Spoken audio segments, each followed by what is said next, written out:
Good evening students. मातृभूमि academics के पहले सेशन में आपका हार्दिक अभिनंदन है। क्लास 9th की मैथ्स आज से स्टार्ट कर रहे हैं। रोजाना 4 क्लासेस हुआ करेंगी, जिसमें क्लास 9th की मैथ्स और 10th की मैथ्स, 11th की मैथ्स और 12th की मैथ्स ये आपको कराया जाएगा। ठीक है, तो रोज जो भी हमारे Uttarakhand board, specially Uttarakhand board के जो हमारे बच्चे हैं वो इन टाइमिंग्स में अपना कॉपी किताब लेके बैठ जाएंगे और पढ़ना स्टार्ट कर देंगे। आपको रोज वीडियो प्रोवाइड कराई जाएगी और आपके एग्जाम आने से पहले से आपका कोर्स पूरा कंप्लीट करा दिया जाएगा। ठीक है, तो टाइम टेबल बता देता हूं। पहले 9th क्लास की क्लास लगेगी शाम 7:30 बजे। ठीक है, 10th क्लास की क्लास लगेगी 8 बजे। ठीक है, 11th क्लास की क्लास लगेगी रात 8:30 बजे और 12th क्लास की क्लास लगेगी रात 9 बजे। ठीक है, इतना ध्यान रखिए। बाद में हम कोशिश करेंगे कि कुछ और सब्जेक्ट्स भी कवर कराया जाए। फिलहाल हम मैथ्स को ही लेकर चल रहे हैं। ठीक है, चलिए आज हम 9th क्लास के सेशन में आप लोगों से बात कर रहे हैं शाम के 7:30 बजे में। और पहला चैप्टर जो है 9th क्लास में वो है संख्या पद्धति। ठीक है, तो संख्या पद्धति को जानने से पहले जनरल सी बात है कि संख्या पद्धति में अगर हम बात कर रहे हैं तो संख्या पद्धति जो है वो एक मतलब संख्याओं के बारे में। ठीक है, संख्याओं के बारे में जो चैप्टर है वो है संख्या पद्धति। ठीक है, अब जनरल सी बात है कि हमें कुछ संख्याओं की चीजें पता होनी चाहिए। जैसे पहले होती है पूर्ण संख्या। क्या होती है? पूर्ण संख्या। 4 चीजें थोड़ी सी रिवाइज करा दे रहा हूं ताकि आगे आप लोगों के सामने प्रॉब्लम ना हो। ठीक है, लिखना यदि संख्या 0 से स्टार्ट हो रही है। यदि संख्या किससे स्टार्ट हो रही है? 0 से शुरू होती है। जैसे हम कहते हैं ना 0 1 2 3 4 5 6, 0 से शुरू होती है। तो ऐसी संख्याएं क्या कहलाती हैं? पूर्ण संख्या कहलाती है। क्या कहलाती हैं? पूर्ण संख्या कहलाती है। ऐसी संख्याएं क्या कहलाती हैं?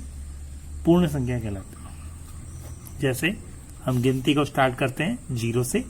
0 1 2 3 4 ... आगे तो जनरल सी बात है। ठीक है, ये सारी चीजें आप लोगों ने 6th में 8th में पढ़ी होंगी।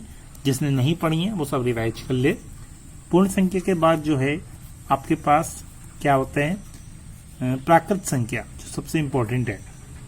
प्राकृत संख्या। तो प्राकृत संख्या क्या होती है? जब संख्या 1 से स्टार्ट होती है। जब संख्या 1 से स्टार्ट होती है, 1 से शुरू होती है, 1 से शुरू होती है, तो इसे क्या कहते हैं? प्राकृत संख्या कहते हैं। तो इसे क्या कहते हैं? प्राकृत संख्या कहते हैं। ठीक है, 1 से अगर कोई संख्या शुरू हो रही है तो उसे क्या कहते हैं? प्राकृत संख्या कहते हैं। तो प्राकृत संख्या कहां से स्टार्ट? 1 से, यानी 1 2 3 4 5 6 ... आगे सारे। ठीक है, एक होती है सम संख्या।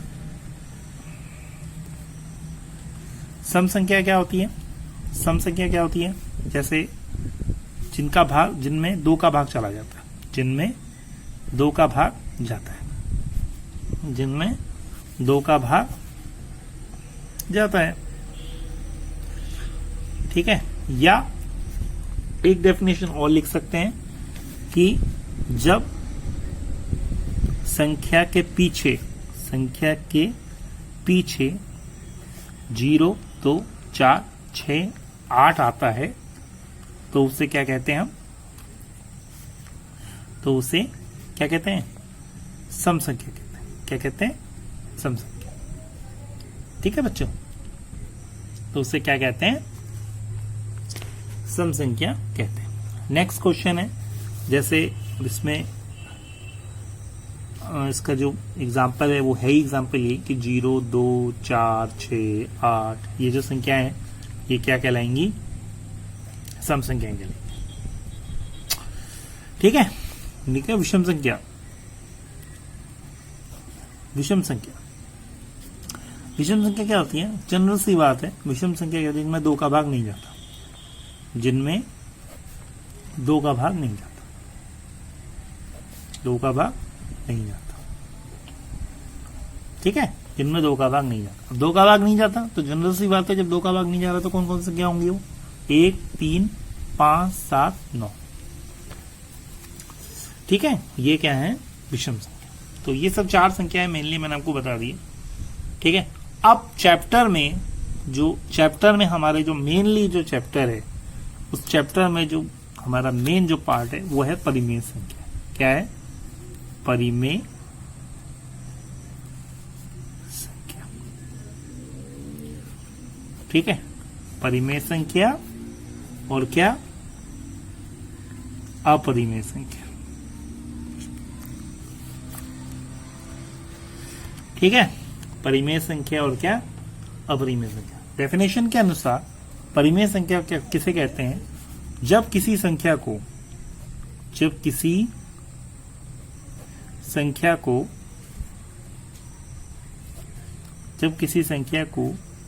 p बाई क्यू के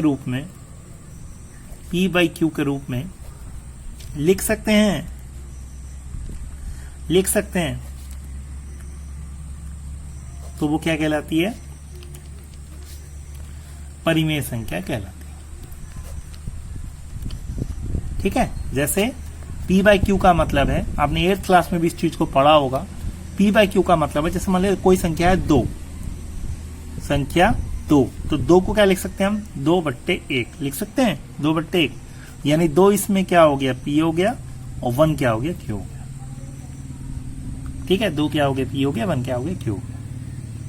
ठीक है, उसी तरीके से सारे भिन्न टाइप के क्वेश्चन है, जैसे 3/5 है, 4/6 है, इस तरीके की चीजें भी क्या कहलाएंगी? परिमेय संख्या कहलाएगी, जो भी परिमेय संख्या है। ठीक है, चलिए ये हो गया। अब अपरिमेय संख्या का सीधे मैं एग्जांपल बता दे रहा हूं। अभी अपरिमेय संख्या क्या होती है? वैसे तो वही जनरल सी बात है कि जब किसी संख्या को p बाई क्यू के रूप में नहीं लिखा जा सकता,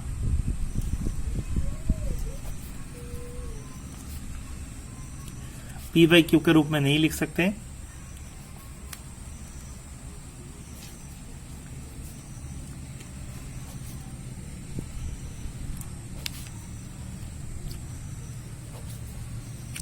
तो उसे अपरिमेय संख्या कहते हैं।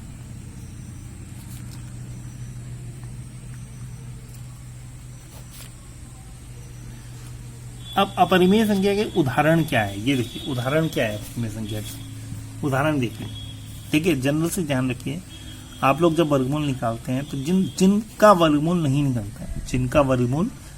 निकलता है, जैसे आपका 5 है, अब 5 का वर्गमूल नहीं निकलता है। आप देखिएगा 5 का वर्गमूल पूरा नहीं निकलेगा, उसका वर्गमूल जो भी निकलेगा, जैसे कुछ भी निकलता है ना, √5 का वर्गमूल अगर निकलता है, अगर निकाल ले 5 का वर्गमूल, अगर हम इस तरह से निकाल लें, क्योंकि भाग विधि से निकालना आता ही है हमको, तो 2 दूनी कितना हो गया? 4, 1 पॉइंट लगाया, 2 और 2 4 जोड़ दिया, 0 0। ठीक है, और 4 दूनी 8, फिर 2 से चला जाएगा, 2 दूनी 4, 2 चौको 8, 2 4 गया 6, 1 पॉइंट लग जाता है, तो जनरल सी बात है 0 0 हो जाएगा। यहाँ पे भी कितना हो जाएगा? 44 हो जाएगा। ये 4 से 3 से चला जाएगा।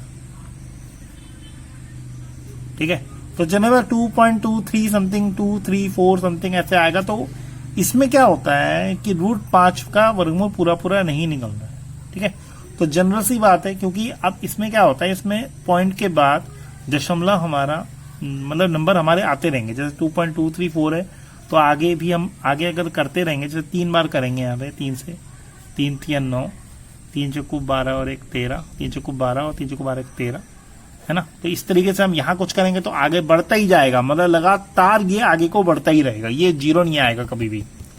ठीक है, तो इसीलिए कहते हैं कि अगर जिसका वर्गमूल नहीं निकल रहा है, जिन संख्याओं का वर्गमूल पूरा नहीं निकलता है, उन संख्याओं को क्या कहते हैं हम? अपरिमेय संख्या कहते हैं। एक एग्जांपल तो ये हो गया आप लोगों का, ठीक है। जिनका संख्याओं का वर्गमूल पूरा नहीं निकल रहा है, तो उन संख्याओं को क्या कहते हैं हम? अपरिमेय संख्या कहते हैं। चलिए, ये भी हो गया, अच्छी बात है। नेक्स्ट जो अगली बात है आपकी, जैसे मान लिया जाए नेक्स्ट क्वेश्चन है रूट 16। अब आपको पता है रूट 16 का वर्गमूल क्या होता है? 4 होता है। रूट 16 का वर्गमूल क्या होता है? 4 होता है। तो 4 क्या है आपके पास? पूरा निकल गया। और 4 को हम क्या लिख सकते हैं? 4/1। 4 को हम क्या लिख सकते हैं? 4/1। तो इसका मतलब क्या है? ये एक परिमेय संख्या बन गई है। तो इससे हमें ये पता चल रहा है कि जिनका वर्गमूल पूरा नहीं निकल रहा है उनको हम कहते हैं अपरिमेय संख्या, जिनका वर्गमूल पूरा निकल रहा है उनको कहते हैं हम क्या? परिमेय संख्या। ठीक है, एक तो ये हो गया। दूसरी चीज, हमारे पास कुछ ऐसे भिन्न भी होते हैं जिनका भागफल क्या होता है, मतलब रिपीटेड नहीं होता है। वो सब चीजें हम आगे पढ़ेंगे। ये मैंने आप लोगों को थोड़ी बहुत जानकारी दे दी है। अब इससे रिलेटेड कुछ सवाल आगे।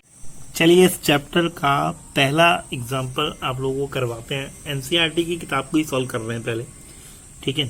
तो शुरुआत करते हैं आज के पहले क्वेश्चन से कि नीचे दिए गए कथन सत्य हैं क्या सत्य है। मैं आपको थोड़ा सा एक चीज बता दूं, मैंने आपको बताना भूल गया था ना। इसमें जो परिमेय संख्या मैंने आपको लिखाई है, ठीक है, p/q के रूप में। मैंने बताया आपको, जब किसी भी संख्या को p/q के रूप में लिख सकते हैं तो परिमेय संख्या कहलाती है। तो वो क्या कहलाती है? परिमेय संख्या कहलाती है, ठीक है। तो यानी इसमें एक शर्त होती है कि अगर p/q के रूप में लिख भी रहे हैं तो q बराबर नॉट क्या होता है? 0 होता है। क्या होता है? q बराबर नॉट 0। ये आप याद रखिएगा कि q किसके बराबर नहीं होगा? 0 के बराबर नहीं होगा। बाकी p/q क्या होगा आपके पास? p/q के रूप में उसे लिख सकते हैं, ठीक है। ये आपका पहला पार्ट है, इसको आप याद रखिएगा। अब आते हैं इस वाले क्वेश्चन में कि नीचे दिए गए कथन सत्य हैं क्या सत्य, कारण के साथ उत्तर देना है, ठीक है। पहला क्वेश्चन आप लोग देख सकते हैं, स्क्रीन में आ गया। प्रत्येक पूर्ण संख्या एक प्राकृत संख्या होती है, ठीक है। तो मैंने आप लोगों को पूर्ण संख्या, प्राकृत संख्या सब कुछ पढ़ा दिया। अभी पूर्ण संख्या क्या होती है? पूर्ण संख्या क्या होती है कि जो संख्या 0 से शुरू होती है वो पूर्ण संख्या होती है, ठीक है। ध्यान रखिएगा। पहला क्वेश्चन हल करते हैं। पूर्ण संख्या क्या होती है? पूर्ण संख्या क्या होती है?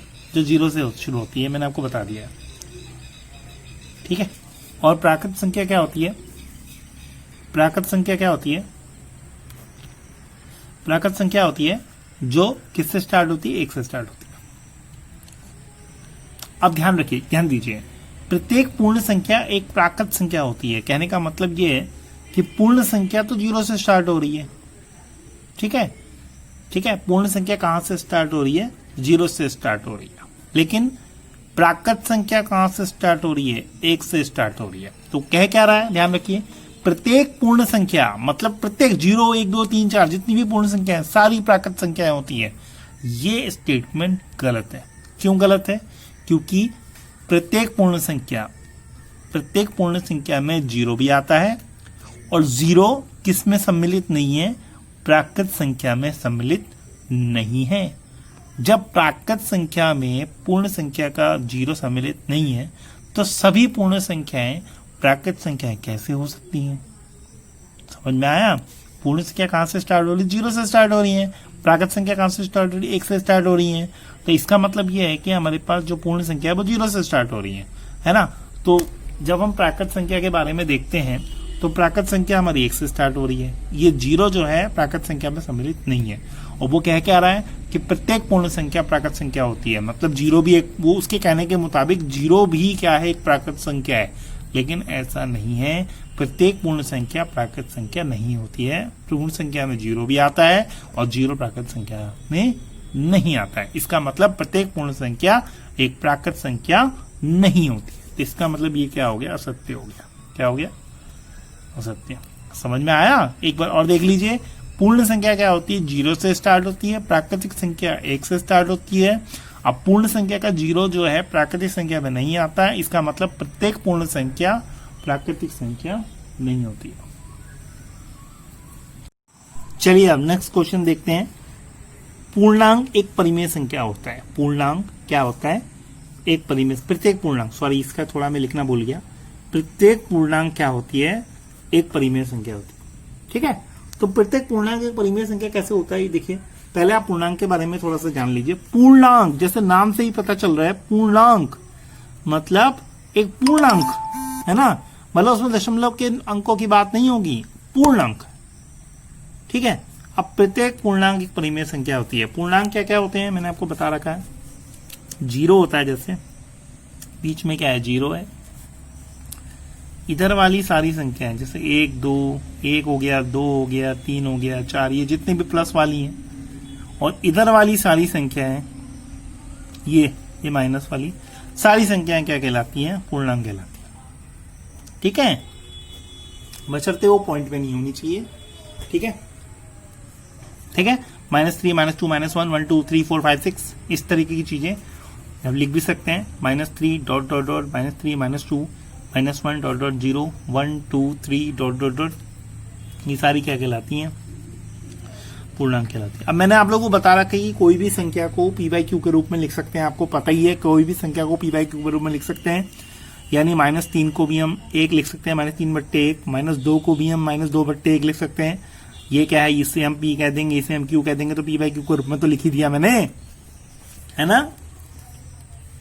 और इसको भी मैं -1/1 कर सकता हूं, इसको भी 0/1 कर सकता हूं। जनरल सी बात है, अगर 0 को किसी से भी भाग करूंगा तो आंसर 0 ही आएगा, और 0/1 लिख सकता हूं। 1/1 हो गया, 2/1 हो गया, 3/1 हो गया। इस तरीके से हमारे पास ये सारे पूर्णांक क्या हो गए? परिमेय संख्या बन गए। इसका मतलब हमारा पूर्णांक एक परिमेय संख्या होता है। इसको हम कह देंगे सत्य और इसको हम कह देंगे असत्य। ठीक है बच्चों, चलिए अब अगला क्वेश्चन करते हैं। प्रत्येक परिमेय संख्या एक पूर्णांक होती है। प्रत्येक परिमेय संख्या क्या होती है? एक पूर्णांक होती है। ठीक है, प्रत्येक परिमेय संख्या क्या होती है? पूर्णांक होती है। चलिए इसको ट्राई करते हैं अब। ठीक है, प्रत्येक परिमेय संख्या क्या होती है? एक पूर्णांक होती है। तो प्रत्येक परिमेय संख्या एक पूर्णांक होती है, तो ये पॉसिबल नहीं है, क्योंकि परिमेय संख्या में कई परिमेय संख्या ऐसी होती हैं जो क्या है? दशमलव में होती हैं, जिनका मान आता है दशमलव में। जैसे एक एग्जाम्पल के लिए मैं आपको बता दूं, 3/5 ये भी परिमेय संख्या है, क्योंकि ये p है, ये q है, p/q के रूप में लिख सक रहे हैं। इसका मतलब क्या है? ये परिमेय संख्या है ना। ये क्या है? परिमेय संख्या है। लेकिन इसका मान अगर मैं 5 से 3 को भाग करूं, 5 से 3 को क्या करूं? भाग करूं, तो किस में आ जा रहा है? पॉइंट में आ रहा है। इसका मतलब ये पूर्णांक नहीं है ना। तो हम कैसे कह सकते हैं कि सारे परिमेय संख्या क्या होंगी? पूर्णांक होंगी। सारी परिमेय संख्या पूर्णांक नहीं होते हैं। ठीक है, तो ये हो गया आपका, क्या हो गया? असत्य। प्रत्येक परिमेय संख्या क्या होती है? पूर्णांक नहीं होती है। ठीक है बच्चों, चलिए एक और क्वेश्चन सॉल्व करते हैं। 1 और 2 के बीच 5 परिमेय संख्या ज्ञात करनी है। ये क्वेश्चन आप लोगों ने पहले भी किया हुआ है, लेकिन आपको मैं बहुत सरल मेथड बताता हूं इसका। क्या है?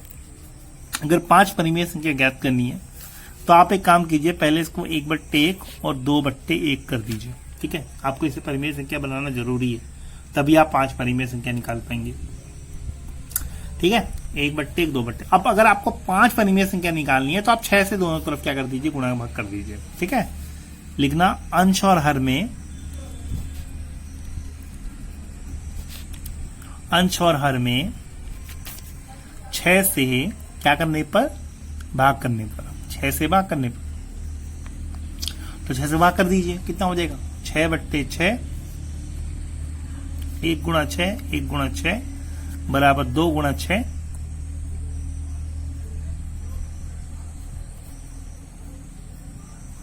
2 गुणा 6, 1 गुणा 6। ठीक है, तो 6 कम 6/6 कितना हो जाएगा? 6 बराबर कितना? या बराबर रहने दो, बराबर नहीं लिखेंगे।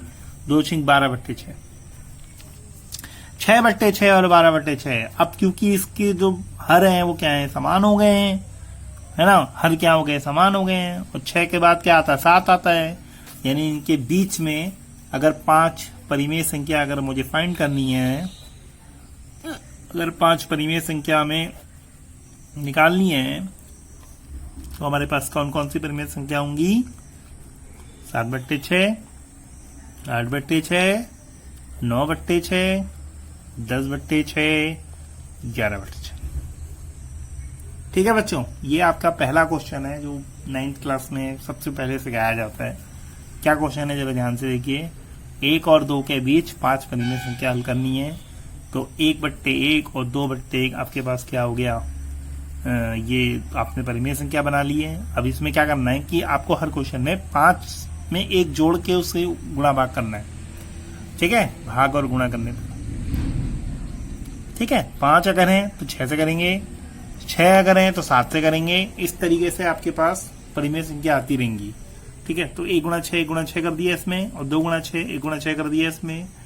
6 कम 6 6 कम 6 हो गया, 12/6 हो गया, 7/6 हो गया। अब 6/6 है और 12/6 है, तो इसके बाद हमारे पास जो ऑप्शन बचा वो क्या हो गया, जो आगे संख्याएं बची वो क्या हो गई, 7/6, 8/6, 9/6, 10/6, 11/6। 7/6 से पहले क्या आता है, 6/6, और 11/6 के बाद क्या आएगा, 12/6।